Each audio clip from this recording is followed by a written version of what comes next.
नमस्कार। आप लाइव बिहार देख रहे हैं। मैं हूं राजमोहन तिवारी। देखिए, 2024 लोकसभा चुनाव से पहले 2023 का यह वर्ष कई राज्यों में चुनावों वाला साल है। शुरुआत में ही दो तीन राज्यों में, छोटे राज्यों में, नॉर्थ ईस्ट के राज्यों में चुनाव हुए। उसके बाद आज का जो दिन था वो कर्नाटक विधानसभा चुनाव के परिणाम का दिन था। और उसके बाद नवंबर दिसंबर में भी कई राज्यों में चुनाव अभी कराए जाने बाकी है। लेकिन आज कर्नाटक विधानसभा चुनाव का जो परिणाम आया है उसने बीजेपी के लिए जोर का झटका दिया है। बीजेपी को शायद इसकी उम्मीद भी नहीं थी कि इस बार के चुनाव परिणाम में वो इतने पिछड़ जाएगी।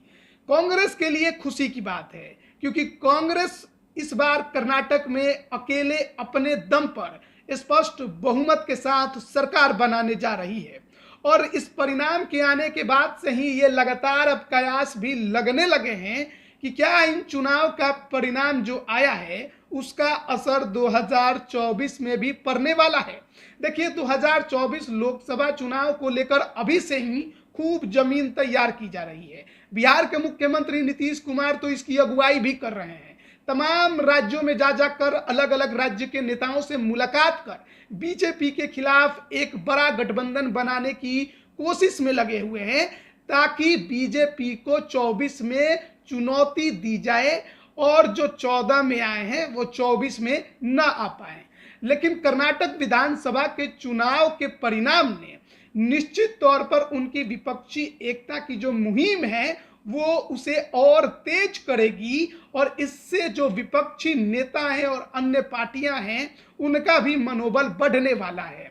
अभी आपको बताएं कि कर्नाटक का तो परिणाम आ गया, लेकिन इसके बाद अभी मध्य प्रदेश, तेलंगाना, छत्तीसगढ़ और राजस्थान, ये बड़े राज्य हैं 4, जहां पर अभी विधानसभा के चुनाव नवंबर दिसंबर के महीने में कराए जाएंगे। उसके बाद आप बेहतर तरीके से भी आकलन कर पाएंगे कि क्या कुछ 24 के चुनाव में घटेगा और लोकसभा में क्या मोदी मैजिक चलेगा या फिर जनता कुछ और सोच रही है। लेकिन 2023 के कर्नाटक विधानसभा चुनाव के परिणाम के बारे में और अन्य राज्यों में होने वाले चुनाव के परिणामों के बारे में हम आकलन बाद में भी कर सकते हैं। लेकिन 2019 लोकसभा चुनाव के जो परिणाम आए थे और उससे पहले 2018 में जो परिणाम आए थे उसको लेकर भी सोचने की, समझने की और ध्यान देने की जरूरत है। क्योंकि देखिए, लोकसभा के चुनाव और विधानसभा के चुनावों में बहुत फर्क होता है, ये बात आप भी समझते हैं। और मोदी मैजिक से कोई भी इनकार नहीं कर सकता। मोदी मैजिक क्या है वो हम आंकड़े के साथ भी आपको आज बताने जा रहे हैं। क्योंकि देखिए, 2019 में जब लोकसभा के चुनाव होने वाले थे उससे 1 साल पहले इन तमाम राज्यों में विधानसभा के चुनाव हुए थे और इन राज्यों के जो चुनाव के परिणाम थे वो बीजेपी के पक्ष में नहीं गए थे। और उसके बावजूद भी 2019 में जिस प्रकार से बीजेपी ने इन तमाम राज्यों में लोकसभा की सीटों पर क्लीन स्वीप किया वो किसी से छुपा नहीं है। जैसे बात अगर हम कर्नाटक की ही कर लें तो 2018 के विधानसभा चुनाव में बीजेपी को 104 सीटें आई थी, कांग्रेस को 80 सीटें आई थी और जेडीएस को 37 सीटें आई थी। सरकार कांग्रेस और जेडीएस की बनी थी।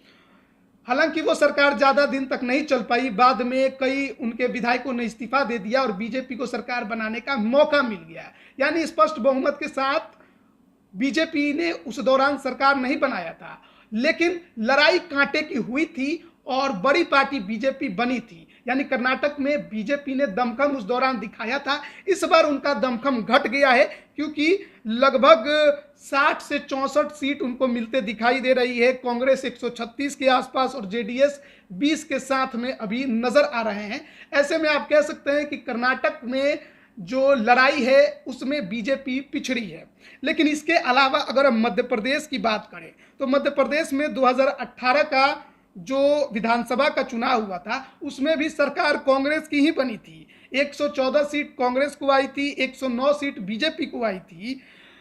लेकिन यहां भी लड़ाई कांटे की हुई थी। यानी बीजेपी लड़ाई में थी, 10-20 वोट इधर उधर हो तो सरकार किसी की भी बन सकती है। हालांकि शुरुआत में कांग्रेस ने सरकार बनाई, बाद में ज्योतिरादित्य सिंधिया ने पार्टी को तोड़ा, बीजेपी में कई विधायक शामिल हो गए और इसका ये नतीजा है कि आज भी मध्य प्रदेश में बीजेपी की सरकार बन रही है। अब डिपेंड करेगा कि नवंबर के महीने में जब यहाँ पर चुनाव होंगे तो परफॉर्मेंस कैसा होता है, क्या कांटे की लड़ाई होती है या फिर एक तरफा लड़ाई होती है। तेलंगाना की बात करें तो यहाँ तो लगातार टीआरएस चुनाव जीतते आ रही है, बीजेपी का यहाँ पर ज़्यादा बोलबाला नहीं है और कांग्रेस भी यहाँ पर पिछड़ती है। तो टीआरएस का यहाँ अपना एक अलग जनाधार है। बात अगर छत्तीसगढ़ की करें तो 2018 में बीजेपी को यहाँ पर अपनी सरकार गंवानी पड़ी थी। बीजेपी को महज 15 विधानसभा की सीटें आई थी, कांग्रेस को 68 सीटें आई थी। लेकिन वहीं 2019 का जब लोकसभा चुनाव हुआ तो बीजेपी 9 सीट जीत गई और कांग्रेस को महज 2 सीट मिला। कुल 11 सीट लोकसभा का यहाँ पर है। इसके अलावा अगर राजस्थान की बात करें तो 2018 में यहाँ पर जब चुनाव विधानसभा का हुआ था तो बीजेपी को 73 सीट आया था, कांग्रेस को 100 सीट आया था। और वहीं जब बारी लोकसभा की आई अगले साल तो कुल 25 सीटें लोकसभा की यहाँ होती है, जिसमें से 24 सीट पर बीजेपी जीती, 1 सीट पर उनके गठबंधन के साथी जीते और कांग्रेस का तो यहाँ पर खाता ही नहीं खुला था। वही हाल कर्नाटक में भी था, पिछले बार भी लड़ाई कांटे की थी। 28 सीट लोकसभा की यहाँ पर आती है, बीजेपी पिछली बार 25 जीती थी, कांग्रेस और जेडीएस को 1-1 सीट मिली थी। मध्य प्रदेश में भी जैसा कि मैंने आपको बताया था कि लड़ाई बहुत कांटे की थी, कांग्रेस 114, बीजेपी 109 सीट आई थी। लेकिन मध्य प्रदेश में लोकसभा की 29 सीटें आती हैं, जिसमें से पिछली बार बीजेपी को 28 सीट मिली थी और कांग्रेस को महज 1 सीट पर जीत मिली थी। तेलंगाना में भले ही विधानसभा में बीजेपी ज़्यादा कुछ ना कर पाए, लेकिन लोकसभा की 17 सीटों में से पिछली बार 19 में 4 सीट जीतने में कामयाब हुई थी। तो ये आंकड़े जो हैं कहीं ना कहीं बीजेपी के लिए थोड़े राहत की जरूर रहेंगे कि भले ही विधानसभा में आंकड़े कुछ भी आए, लेकिन जब बारी लोकसभा की आती है तो मोदी मैजिक चलता है। लेकिन यहाँ पर एक चीज़ समझ लीजिए कि पिछली बार जब कर्नाटक में लड़ाई हुई थी तो कांटे की लड़ाई थी, इस बार कांटे की लड़ाई नहीं है। बीजेपी 60 सीटों के आसपास जाकर सिमट गई है और कांग्रेस एक तरफा चुनाव जीतने में कामयाब रही है। यानी कि कांग्रेस का कद यहाँ पर बढ़ा है तो वो लोकसभा में भी आपको बढ़ते नजर आएगा।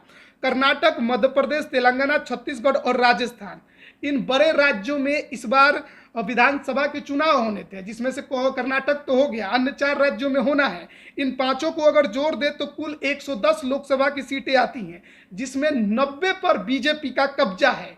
और अगर इस 90 में से बड़े अंतर से बीजेपी से सीटें छीन ली गई तो बीजेपी जो बहुमत के आंकड़े से बहुत ज़्यादा सीटें जीती हुई है, 303 सीटें, तो उसमें भी कमी आएगी और कहीं ना कहीं इसका नुकसान भी बीजेपी को झेलना पड़ सकता है। कर्नाटक में जो विधानसभा के नतीजे आए हैं, अगर वो लोकसभा में भी बदल गए तो बीजेपी के लिए बहुत चिंता की विषय है। ऐसा ही हाल अगर तेलंगाना में, मध्य प्रदेश में, छत्तीसगढ़ में और राजस्थान में हो गया तो बीजेपी के लिए तो बहुत बड़ी मुसीबत खड़ी हो जाएगी 2024 लोकसभा में सरकार बनाने को लेकर। और वैसे भी मुख्यमंत्री नीतीश कुमार ने जो पहल शुरू किया है उसके बाद तो बीजेपी भी इस बात को मान रही है कि चुनौती तो खड़ी हो गई है। बिहार में बीजेपी के पास 17 सीटें हैं, लेकिन वो भी इस बात को समझ रही है कि इन 17 सीटों को बचाए रखना भी इतना आसान नहीं है। 7 दलों का गठबंधन बिहार में बना हुआ है, आरजेडी, जेडीयू, कांग्रेस, 3 वामपंथी दल हैं। तो ऐसे में बिहार में तो चुनौती उनको मिल ही रही है, लेकिन नीतीश कुमार ने देश भर में चुनौती खड़ा कर दिया है। और जिस प्रकार से कर्नाटक में हार हुई है उसके बाद तो बीजेपी इस बात को भी समझ जाएगी कि अगर तमाम विपक्षी पार्टियां एक हो गई तो फिर उसका क्या हश्र होगा। और 24 लोकसभा में मोदी मैजिक चलेगा नहीं चलेगा कौन जानता है। 24 का चुनाव बेहद अपने आप में खास होने वाला है। मोदी मैजिक की भी टेस्टिंग हो जाएगी इस बार कि सच में मोदी मैजिक है या फिर कांग्रेस से जो लोगों की नाराजगी थी वो लगातार चुनाव जिता रही थी बीजेपी को। हालांकि बूथ मैनेजमेंट, चुनावी मैनेजमेंट में बीजेपी का कोई सानी नहीं है, इस बात को हर कोई मानता है, समझता भी है। लेकिन कर्नाटक के चुनाव ने बीजेपी के कान खड़े कर दिए हैं और बीजेपी को सोचने पर अब मजबूर होना पड़ेगा कि कैसे आखिरकार कर्नाटक में इतनी बड़ी हार हो गई, क्योंकि हार छोटी नहीं है। आप 104 सीट पहले जीते थे और इस बार आपका घट के 60 और 64 के आसपास पहुंच गया। कांग्रेस एक तरफा चुनाव जीतने में कामयाब हो गई। वो कांग्रेस जो लगातार कमजोर हो रही थी, क्या राहुल गांधी का भारत जोड़ो यात्रा जो चला वो कामयाब हुआ, या फिर जो चुनावी मुद्दे बीजेपी ने उठाए चुनाव के दौरान लोग उससे खुश नहीं हुए, या भ्रष्टाचार का जो मुद्दा गूंज रहा था वो ज़्यादा लोगों को प्रभावित कर दिया और उसने वोट को प्रभावित किया। सोचने समझने की ज़रूरत है, क्योंकि कई ऐसे मुद्दे अब भी हैं जिससे लोगों के अंदर नाराजगी है। खासकर बात अगर आप महंगाई की करिए, बेरोजगारी की करिए, तो ये वो मुद्दे हैं जिससे 24 के चुनाव में भी जो बीजेपी है उसको धक्का लग सकता है, और सतर्क होने की बेहद ज़रूरत है। बिहार में तो खास करके, लेकिन अन्य राज्यों में जहां पर अभी चुनाव होने वाले हैं, मध्य प्रदेश, तेलंगाना, छत्तीसगढ़, राजस्थान, मिजोरम, यहाँ पे सोचने और समझने की ज़रूरत होगी बीजेपी को कि क्या किया जाए कि वो बड़ी हार झेलने को ना मिले। अब देखना बड़ा दिलचस्प है कि 24 का जब चुनाव आएगा तो माहौल क्या होता है, राम मंदिर कितना काम करता है, और राष्ट्रवाद पर चुनाव होता है, या फिर एक बार विकास और लोगों की प्रगति को लेकर चुनाव होता है। वैसे नीतीश कुमार ने और तेजस्वी यादव ने तो साफ तौर पे कह दिया है कि 14 वाले 24 में नहीं आएंगे, तो उनका जो कहना है वो कितना सही साबित होता है। चुनौती बीजेपी के सामने बड़ी है, इसमें कोई शक नहीं, क्योंकि पहले वो कांटे की लड़ाई देती थी, लेकिन इस बार कर्नाटक में वो कांटे की लड़ाई से बिल्कुल बाहर आई। और अगर यही विधानसभा के परिणाम लोकसभा में भी आए तो मुश्किलें जो हैं बीजेपी के सामने खड़ी हो जाएंगी, क्योंकि 2 साल से, यानी 2 चुनाव से, 14 और 19 से तो वो पूर्ण बहुमत की सरकार बना रहे हैं, बीजेपी अपने दम पर सरकार बना रही है, लेकिन क्या 24 के चुनाव में भी अपने दम पर सरकार बना पाएगी? ये अपने आप में भी एक बड़ा सवाल है जो बीजेपी के सामने अब इस कर्नाटक विधानसभा चुनाव के परिणाम के बाद खड़ा होना शुरू हो चुका है। बने रहिए लाइव बिहार के साथ। आप सभी का बहुत बहुत धन्यवाद। लाइव बिहार यूट्यूब पर सब्सक्राइब और फेसबुक पर लाइक जरूर करें।